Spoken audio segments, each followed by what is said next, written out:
So guys, not a bad strike there, right? Better ball striking. How do we do it? Right, we're going to get into this video here and have a look at just one of the most important moves, the most crucial move in the golf swing, so that we can get better compression, better contact, free up the body. We're going to be here looking right into a couple of fantastic drills here to get yourself on a much better path. We've got a little bit of a clip later on. We're going to be looking at a skills test, see how good you are, have a look at what I did there, and then you can get in there and practice regardless of what level that you're at. Let's have a look at the move now that I'm talking about to get ourselves into a much better impact position, clear, simple, and easy to understand.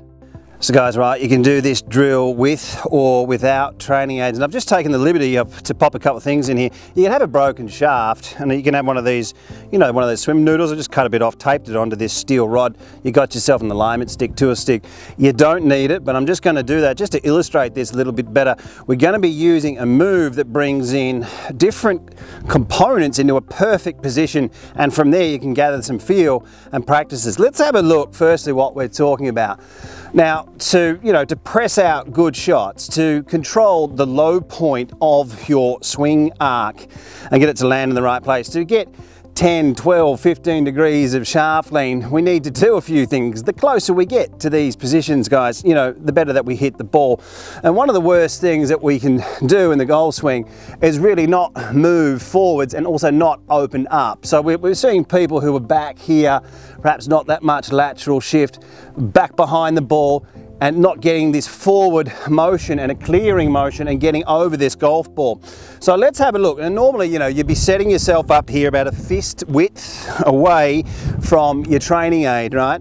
And then you're trying to get yourself, when you move forwards, you're trying to get yourself and your left hip to move 10 to 15 centimeters forwards.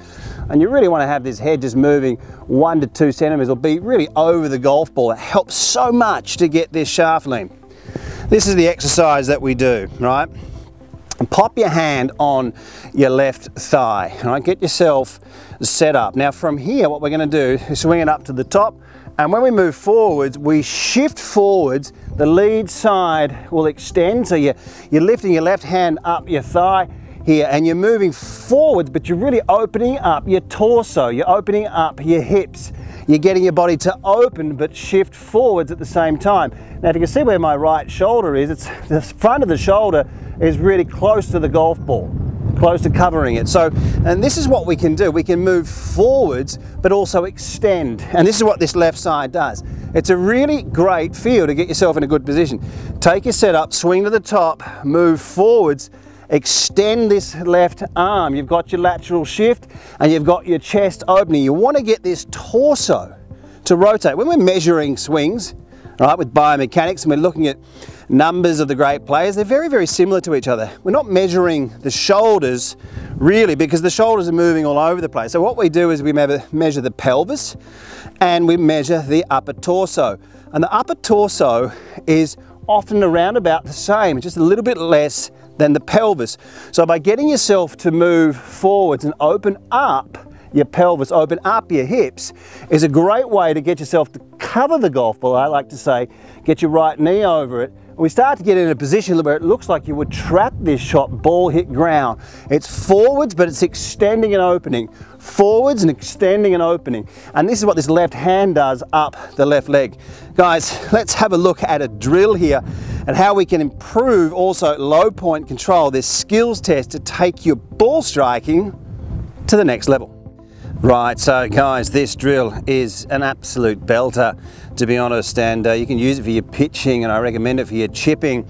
Here's how it works. You get your alignment stick or your tour stick, whatever you call it, and you lay it down in the sand. And this will give you an instant feedback. We're also going to have a look at how good you are. Right, so it's a skills test as well. So we're going to have a look at the different levels, what's good, what's not, and to work your way up so that you can get this worked out. Now what you do, I've already popped it in there, but what you do is you just drop that tour stick or that alignment stick, tap on it, all right, makes a perfect line, and then you're ready to go.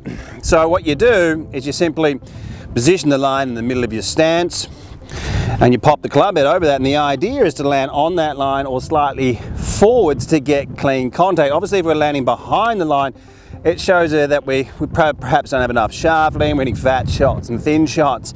And look, for the higher handicappers, it's not that easy, but that's where you get a gauge, a guide of how good you are. And even here, for the really good players, I'll talk about what's good and what's not good. I'll have a crack at this myself. Let's see how I go, and then we'll talk about the goal and hear what to reach for your own game. So guys, right, this is really difficult drill. Let's have a look at the feedback. We're trying to land out in front of this line. The drill is if we can get out a little bit further, even if we sort of exaggerate where it is. It was a nice start. Let's try a few and see where you can get that feedback, getting that shift forwards. And just for the sake of the video, I'm only going to do a few. But we see we've got pretty good contact there now. If you were to do 10 swings, let's have a look at what would be good and what wouldn't be that good. But you can see this is a great exercise to get the feedback on your low point control. So guys, not an easy exercise, but what are you trying to do here for the higher handicappers? I suggest for the higher handicappers, with 10 swings, you're trying to hit the sand 10 times.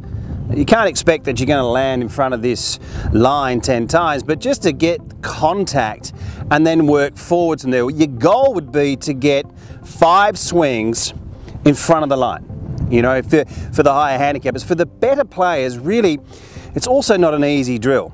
And to pick, you know, hit pure bunker shots out. If you're looking at 7, 8 out of 10, you're going to be in a really good place with your consistency from low point control.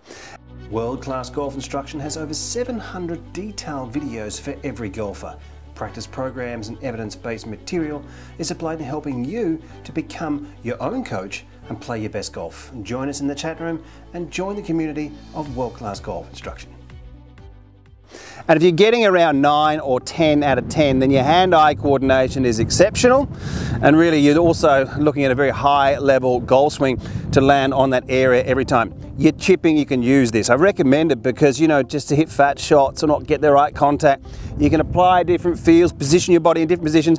Your pitching, I use this so much for my pitching to get myself set up correctly and just trying to get that consistency of strike as well. It's like you're just cutting off that icing off the cake, you know, just a little bit off the top. And if you can get that right, guys, you're going to hit some absolutely fantastic iron shots and really improve your consistency.